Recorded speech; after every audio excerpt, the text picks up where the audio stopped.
علیکم، welcome back to my YouTube channel. آج میں اپنے چینل میں نیو ویڈیو کے ساتھ آج کل مرشد دوریاں کے ساتھ ایک نیا ڈرامہ ہم ٹی وی کا نمک حرام، جو کہ بہت زیادہ مقبولیت میں ہے۔ جیسے کہ ہم سب جانتے ہیں کہ بلال اشرف کا پہلے ڈرامہ کے کردار میں تھا، وہ بھی بہت فیمس ہوا تھا، مگر یہ ڈرامہ جو کہ نمک حرام ہے بہت ہی مشہور ہے۔ اس میں بلال اشرف کی تاریخ کچھ نیگیٹو دکھائی گئی ہے۔ اشرف کے ساتھ سارہ رضا ہیں۔ ڈرامے کی پہلی ایپیسوڈ کے سٹارٹ میں بلال اشرف اپنی سالگرہ منا رہے ہیں۔ چونکہ بلال اشرف ایک ملازم ہیں، ان کے والدین کا انتقال ہو چکا ہے اور بلال اشرف اکیلے ہی ایک گھر کے سرونٹ کوارٹر میں رہتے ہیں۔ سرونٹ کوارٹر میں ہی وہ اپنی سالگرہ سیلیبریٹ کر رہے ہیں۔ جیسے کہ دیکھا جا سکتا ہے کہ انہوں نے کیک اپنے سامنے رکھا ہوا ہے اور خود ہی کیک کو کاٹ رہے ہیں۔ بلال اشرف ایک مقیمی ملازم، یعنی کہ ان کے باپ دادا اسی گھر میں ملازمت کرتے تھے، تو بلال اشرف یعنی کہ مرید بھی ان کے ملازم ہیں۔ مرید اپنی سالگرہ کو منانے کے لیے غریب لوگوں میں جاتا ہے، جھونپڑی والوں کے گھر جاتا ہے، اپنی بائک پر جاتا ہے اور بہت سے بیلون اور بچوں کے لیے گفٹس لے کر جاتا ہے۔ جب وہاں پہنچتا ہے تو ان لوگوں کو اس کی برتھ ڈے یاد ہوتے ہیں۔ وہ لوگ بھی اس کے لیے ایک کیک لاتے ہیں جس میں لائٹ لگی ہوتی ہے۔ وہ اسے دیکھتے ہی اسے وش کرتے ہیں اور happy birthday to you کہنے لگتے ہیں۔ بچے بھی اسے برتھ ڈے وش کرتے ہیں۔ وہاں کھڑی ایک عورت جو کہ غریب کنبے سے ہے، اسی جھونپڑی میں رہنے والی ہے، وہ بلال کے لیے پاس بیٹھے شخص سے کہتی ہے کہ اس کے لیے آج ایک گانا بھی گاؤ، کیونکہ آج خوشی کا موقع ہے۔ مرید وہاں سے باہر آتا ہے اور اسموکنگ کرنے لگتا ہے۔ ٹینشن میں اسے اپنا گزرا ہوا ماضی یاد آتا ہے، کیونکہ مرید بھی ایک غریب گھر سے، ایک غریب ماں باپ کا بیٹا ہے اور ملازم ہے۔ مرید ایسے ہی ایک ساحل پر آتا ہے اور کچھ مایوس ہو جاتا ہے۔ وہ اپنے مالک سے اپنے ماضی میں کی گئے کچھ ظلموں کا بدلہ بھی لینا چاہتا ہے، مگر پھر ان کا نمک کھاتا ہے تو نمک حرامی بھی نہیں کرنا چاہتا۔ تو وہ سوچتا ہے کہ میرا باپ نوکر، میرا دادا نوکر اور میں بھی نوکر کا بیٹا، اور رہتی کسر میرے باپ نے میرا نام مرید رکھ کر پوری کر دی۔ جیسا کہ ہم سب جانتے ہیں کہ مرید کا مطلب ہی نوکر ہے۔ بلال اشرف وہاں سے گھر آتا ہے۔ گھر آ کر اب تیار ہوتا ہے اور تیار ہو اپنے کام کے لیے جاتا ہے۔ بلال اشرف نے اپنے سرونٹ کوارٹر کو بہت خوبصورتی سے سجایا ہوا ہے، ہر چیز کو معیار کے مطابق رکھا ہوا ہے۔ مرید نہ صرف ان کا ملازم ہے بلکہ ان کا کوک بھی ہے۔ ان کے چھوٹے موٹے سب کام مرید ہی کرتا ہے، بلکہ ایسا کہا جا سکتا ہے کہ مرید ان کا ایک خاص ملازم ہے۔ مرید جب وہاں پہنچتا ہے، ان کے اپنے سرونٹ کوارٹر سے نکل کے ان کے گھر کی طرف روانہ ہوتا ہے، تو گیٹ پر جاتے ہی اسے گیٹ پر لگی مٹی نظر آتی ہے۔ وہ مٹی کو ٹشو نکال کر صاف کرنے لگتا ہے اور اسے بیل بجانے کی یاد نہیں رہتی۔ وہ ایسے ہی اندر چلا جاتا ہے۔ اندر جاتے ہی اسے اس کی بڑی بیوی نظر آتی ہے۔ اسے کہتی ہے، کیا تمہیں نہیں معلوم کہ اس گھر میں عورتیں بھی رہتی ہیں؟ یہ جو گھنٹی ہے یہ بجانے کے لیے لگائی ہے۔ تو وہ کہتا ہے کہ میں دھول پر ایسا الجھ گیا کہ مجھے بیل بجانے کی یاد ہی نہیں۔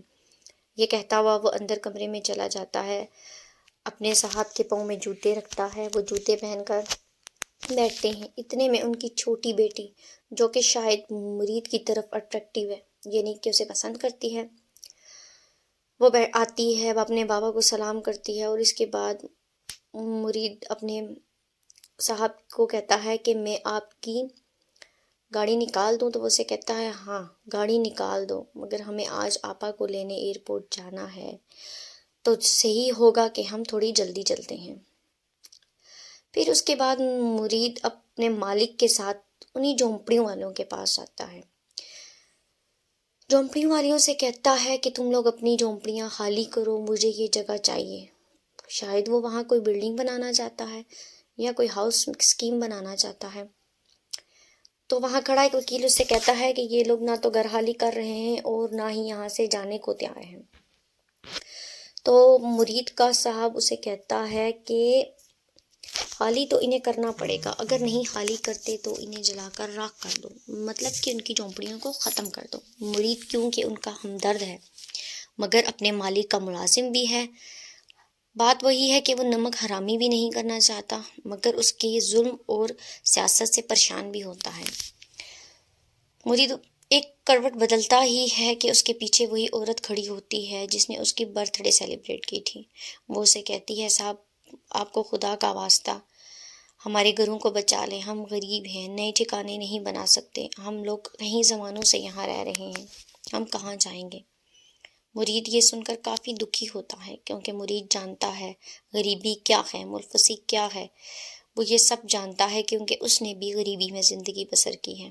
تو وہ اسے تسلی دیتے ہوئے کہتا ہے کہ چلو ٹھیک ہے، میں اس بارے میں کچھ کرتا ہوں، میں تم لوگوں کو یہاں سے نہیں جانے دوں گا۔ مرید گھر پہنچتا ہے تو اپنے سرونٹ کوارٹر میں جیسے ہی جاتا ہے تو وہاں پر اس کی چھوٹی بیگم صاحبہ آ جاتی ہیں جو کہ اس سے کہتی ہیں کہ میں تمہیں پسند کرتی ہوں، میں تمہیں برتھ ڈے وش کر رہی تھی، تم نے کال کیوں نہیں پک کی؟ یہ وہ کافی باتیں کرتی ہیں، جیسا کہ میں نے پہلے بتایا کہ لگ رہا ہے وہ اس کی طرف اٹریکٹیو ہے، اسے پسند کرتی ہے۔ تو اب وہ محبت کا اظہار کرتی ہے اور اس سے کہتی ہے کہ میں تم سے محبت کرتی ہوں۔ تو وہ اسے کہتا ہے، نہیں، نوکر اور مالک کی محبت نہیں ہو سکتی، پاؤں کی جوتی کو سر کا تاج نہیں بنایا جا سکتا۔ وہ اسے بہت سمجھانے کی کوشش کرتا ہے مگر وہ نہیں مانتی۔ پھر وہ اسے کہتا ہے کہ میرا اور تمہارا سٹیٹس بہت الگ ہے۔ وہ کہتی ہے، میں نہیں مانتی کہ محبت میں کوئی بھی ذات پات دیکھی جاتی ہے، محبت غریبی اور امیری نہیں دیکھتی۔ مگر پھر بھی مرید نہیں مانتا تو وہ اس سے کمرے میں سے جانے لگتی ہے اور جاتے ہوئے کہتی ہے کہ اچھا ٹھیک ہے، تمہارا برتھ ڈے پریزنٹ تمہارے کمرے میں رکھوا دیا ہے، ہو سکے تو شادی پر ضرور پہن لینا۔ یہ کہہ کر وہ وہاں سے چلی جاتی ہے۔ اگلے ہی دن مرید صاحب کی بڑی بیٹی کی شادی کی تیاریوں میں لگ جاتا ہے اور صاحب کی آپا بھی آ جاتی ہے۔ سب بیٹھے ہوئے ہوتے ہیں کہ اتنے میں دولہے والے آ جاتے ہیں۔ مرید جیسے ہی اس کو دیکھتا ہے لگتا تو ایسے ہے کہ مرید ان سے اب خود پر کیے ہوئے پرانے ظلموں کا حساب لے رہا ہے۔ وہ جیسے ہی اس لڑکے کو دیکھتا ہے تو اس پر چائے گرا دیتا ہے، پھر اسے بہانے سے واش روم لے کر جاتا ہے، اس سے معافی تلافی کرتا ہے اور باتوں ہی باتوں میں اسے بتانے کی کوشش کرتا ہے کہ تم غلط جگہ پر ہو۔